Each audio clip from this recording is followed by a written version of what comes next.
जय हिंद साथियों, नमस्कार। मैं आर के मिश्रा इंजीनियर सेट पे स्वागत करता हूं। आइए मैकेनिकल प्रॉपर्टी का रैपिड रिवीजन कर देते हैं। और वीडियो अच्छा लगा तो सभी सिविल और मैकेनिकल के बच्चे लाइक करिएगा। इसी तरह की लेक्चर सीरीज मैं आप लोगों को कॉन्सेप्ट का अपलोड करता रहूंगा। देखिए, अगर बात करें इलास्टिसिटी, तो इलास्टिसिटी किसी भी मटेरियल की वो प्रॉपर्टी होती है जिससे लोड हटाने पे ओरिजिनल शेप एंड साइज में वापस आता है। बशर्ते वापस तभी आता है जब लोड हमारा इलास्टिक लिमिट के अंदर होगा। अगर 100% ओरिजिनल शेप एंड साइज में आ रहा है तो उसके अंदर इलास्टिक डिफॉर्मेशन होता है। और बेसिकली स्ट्रेंथ ऑफ मटेरियल के हर एक चैप्टर में ये कॉमन एजम्पशंस होता है। और मैं आपको बता दूं, फ्लूइड में बेसिकली हमेशा फोर्स लगाने पे 0 न्यूटन से ज्यादा प्लास्टिक डिफॉर्मेशन होता है, जबकि सॉलिड में हमारा दोनों तरह का डिफॉर्मेशन होता है। फोर्स अगर इलास्टिक लिमिट के अंदर है तो इलास्टिक डिफॉर्मेशन होगा, अगर फोर्स हमारा इलास्टिक लिमिट के एबव है तो हमारा प्लास्टिक डिफॉर्मेशन होगा। मैन्युफैक्चरिंग में हमारा प्लास्टिक डिफॉर्मेशन हमारे लिए बहुत जरूरी होता है। फिर उसके बाद प्लास्टिसिटी क्या होता है? अपोजिट टू द इलास्टिसिटी, जिसमें हमारा लोड अगर इलास्टिक लिमिट के एबव है तो ऑटोमेटिक मटेरियल हमारा परमानेंट क्या हो जाएगा? डिफॉर्म हो जाता है। और बहुत जरूरी है फोर्जिंग, प्रेसिंग एंड तमाम तरह के मैन्युफैक्चरिंग ऑपरेशंस में प्लास्टिसिटी बहुत जरूरी है दोस्तों। फिर उसके बाद बात करें डक्टिविटी, तो ये मटेरियल की वो प्रॉपर्टी होती है जिससे हम रिड्यूस्ड सेक्शन में इसको क्या कर सकते हैं? ड्रा कर सकते हैं।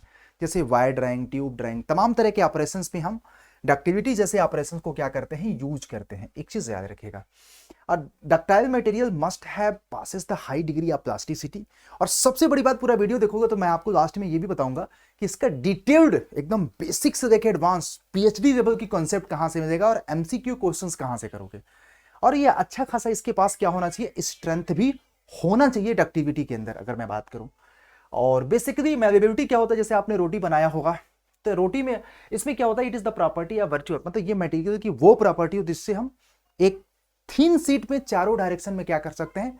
हैमरिंग करके, कंप्रेसिव फोर्स लगा करके हम एक्सटेंड कर सकते हैं। जैसे आप रोटी बनाते हैं तो आपका वो हमारा रोटी में हमारा क्या होता है? मैलेबल होता है, तो वो हमारा चारों डायरेक्शन में क्या हो जाता है? फैल जाता है।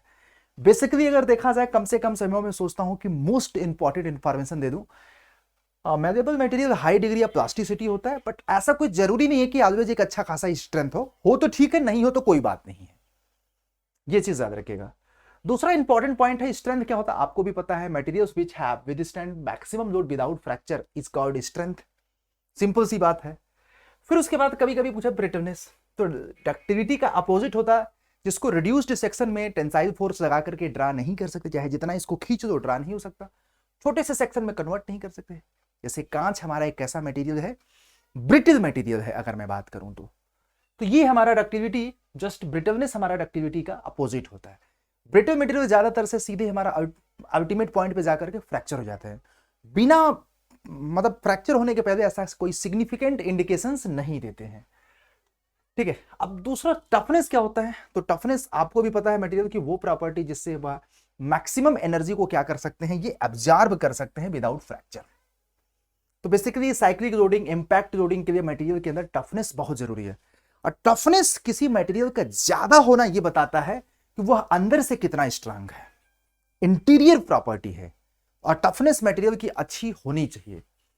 बेंड टेस्ट हम करते हैं टफनेस को मेजरमेंट करने के लिए। बेसिकली हार्डनेस हमारा एबिलिटी ऑफ मटेरियल, जैसे ये आपका सरफेस हार्ड होता है, ये एक्सटीरियर प्रॉपर्टी है। अगर किसी मटेरियल का सरफेस बहुत हार्ड होता है तो ऑटोमेटिक वो एब्रेशन वगैरह या इंडेंटेशन को रजिस्ट करता है। तो ये चीज होता है। और it is the exterior phenomena. और बीएचएन नंबर बहुत बार अक्सर करके फार्मूला में पूछा जाता है। डी हमारा डायमीटर वाला स्पेसिमेन, डी हमारा स्मॉल डी डायाप इंडेंट होता है, पी हमारा अप्लाइड लोड होता है, बीएचएन हमारा ब्रिनल हार्डनेस नंबर होता है। तो ये कुछ इंपॉर्टेंट चीजें मैं आप लोगों से डिस्कस करने की कोशिश कर रहा हूं। कम से कम समय में मैकेनिकल प्रॉपर्टी डिस्कस करो। और ये हमारा बाकी तो मैंने आपको बताया क्रीप होता है जो टाइम डिपेंडेंट डिफॉर्मेशन होता है। बेसिकली किसी मटेरियल को, जैसे कि ये आपका मटेरियल है और इस पे हम एक कांस्टेंट लोड दे दें over a long period of time, तो इसके अंदर परमानेंट डिफॉर्मेशन हो जाएगा। परमानेंट डिफॉर्मेशन हो जाएगा। कैसा डिफॉर्मेशन हो जाएगा? परमानेंट डिफॉर्मेशन हो जाएगा। और कांस्टेंट लोड हो और एलिवेटेड टेम्परेचर, जैसे टी हमारा एटमॉस्फेरिक टेम्परेचर से ज्यादा हो, इसके अंदर हमारा एक प्रकार का हमें ऑब्जर्वेशन होता है परमानेंट डिफॉर्मेशन। जैसे स्ट्रेन वर्सेस टाइम का डिफॉर्मेशन, टाइम के बीच में ग्राफ बनाते हैं तो एक इनिशियल वैल्यू से इसकी वैल्यू शुरू होती है, फिर ऐसे। ये हमारा प्राइमरी क्रीप होता है और ये हमारा सेकेंडरी क्रीप होता है, ये टर्सरी। हाईएस्ट जो क्रीप का रेट होता है वो टर्सरी में होता है, और इसमें हमारा मटेरियल बेसिकली एक टर्सरी जोन में जाने के बाद फ्रैक्चर हो जाता है। लेकिन ओवरऑल सारे डिफॉर्मेशन, ये देखो हमारा इनिशियल स्ट्रेन है, ये सब हमारे प्लास्टिक स्ट्रेन होते हैं। तो टाइम डिपेंडेंट डिफॉर्मेशन होता है, वो हमारा क्रीप होता है। तो ये हमारी इंपॉर्टेंट मैकेनिकल प्रॉपर्टी थी, और इसका एमसीक्यू सेशंस हम daily MCQ dedicated next level पे शाम को 7 बजे सिविल मैकेनिकल के लिए करा रहा हूं। सब लोग आइए यूट्यूब के सेशन पे, मैं आपको बता रहा हूं। और इसके पैरेलल में कॉन्सेप्ट भी करा रहा हूं दोस्तों। अगर आप कॉन्सेप्ट को करना चाहते हैं तो मैं आपको बता देता हूं, आप वीडियो को लाइक करिएगा जरूर यार। आप लोग इसी तरह के इंफॉर्मेशनल वीडियोस को हमारे साथ कम से कम एंजॉय करिए फ्री में यूट्यूब पे। और मुझे पता है 1 नंबर का क्वेश्चन एवरी एग्जामिनेशंस में मैकेनिकल प्रॉपर्टी पे पूछा ही जाता है। तो गाइज आप लोग आज ही अड्डा 247 की ऑफिशियल वेबसाइट खोल लीजिएगा, उसमें आप लोग जाइए, या तो रिस्पेक्टेड ब्रांच के महापेज पे जाइएगा, या एसएससी जेईई के फाउंडेशन बैच में इसका डिटेल्ड क्लास मेरी आ रही है सिविल मैकेनिकल वाले में।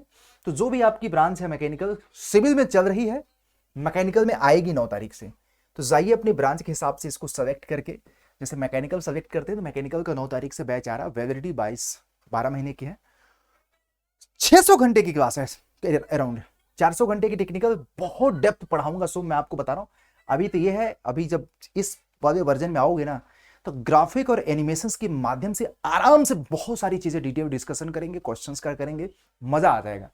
तो आप अपने सिलेक्शंस को सिक्योर करना चाहते हैं तो प्लीज देश के सबसे एफोर्डेबल एजुकेशंस के साथ जुड़िए। ज्वाइन करते समय आपको बहुत सारे कोड दिखते हैं, आप लोग कोड यूज कर लेना। देखो यहाँ से 2800 रुपये का पड़ेगा, ऑफलाइन में यही चीजें आप लोगों को 30-35 हज़ार का पड़ती है, प्लस 4 से 5 हज़ार रुपये का इन्वेस्टमेंट होता है पर महीने खाने पीने रहने का। यहाँ पे घर बैठे मोबाइल से पढ़ना है आप लोग।